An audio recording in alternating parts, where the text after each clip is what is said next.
ይገባ እኔ ዝቅ ልበል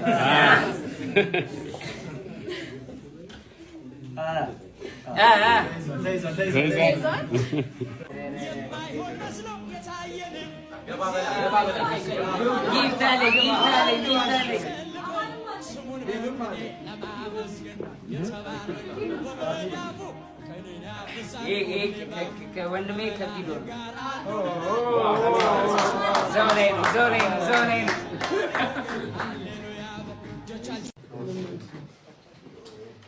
እሺ ጋይስ ሰርፕራይዙ እንግዲህ ያው እኔም በወጣትነት ስሜት ግፊት ብዙ ነገር ውስጥ መግባት ይታወቃል። ያው እግዚአብሔር ሳያበዛ ምሮኛል።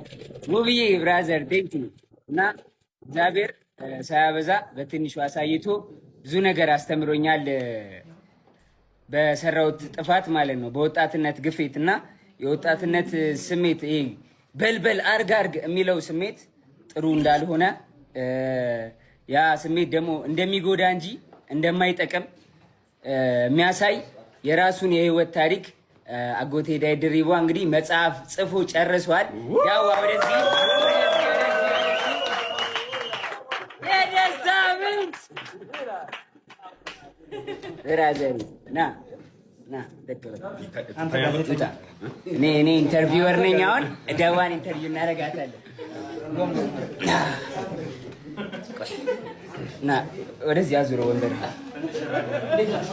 አንተ እዚህ ጋር እንደውም አንተ ፊት ለፊት ተቀመጥ። አንተ እኔ ትንሽ በቃ እሺ። ያው ጋዜጠኝነት ላይ ብዙም አይደለሁም እሞክራለሁ እና ደዋይ ገባበል በቃ እሺ እኔ እገባላለሁ እና ጋይስ መጽሐፍ ጽፏል። ከመጽሐፉ ላይ ማለት ነው አንድ ስቶሪ ነግራችኋል። ታሪኩን ነው የጻፈው፣ ሙሉ የግል ታሪኩን ነው የጻፈው። ከዛ ፊት መናገር የምፈልገው ነገር ካለ ማስተላለፍ የምፈልገው እዚህም ቤት ውስጥ ያላችሁ በቀጥታ የምትከታተሉንም ቤተሰቦች ለዚህ ቀንና ለዚህ ሰዓት ስላደረሰን እግዚአብሔር ይመስገን በጣም እናመሰግናለን። እንግዲህ ከዚህ በመቀጠል ላካፈላችሁ እንፈልገው ብዙ የህይወት ውጣ ውረዶችን አሳልፌያለሁ። ያው አስቸጋሪ ሊባል የሚችል የህይወት ውጣ ውረድ ነው ያሳለፍኩት። ያንን ደግሞ በመጽሐፍ መልክ ጽፌዋለሁ። በቅርብ ለህትመት ይበቃና ወደ እናንተ ወደ ቤተሰቦች ይደርሳል ብዬ ተስፋ አደርጋለሁ። ብዙ ነገር ትማሩበታላችሁ፣ ብዙ ነገር ታውቁበታላችሁ። በወጣትነት በስሜታዊነት እና በአንዳንድ ሁኔታዎች ሊፈጠር የሚችሉ ችግሮችን እንዴት ማለፍ እንዳለባችሁ ብዙ ነገር። ይሄ ደግሞ ከብራዘሪ ከብላኪ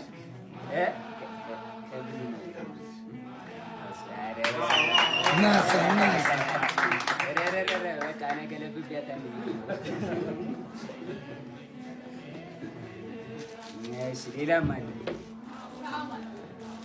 ይሄ ደግሞ ካማል እንኳንስ አድርገኸኝ ጌታዬ ሙሉ ሰው እንዲሁም ይህነው ልብ የሚናፍቀው የዘመን ሸክም ቀረ ጉስቁልና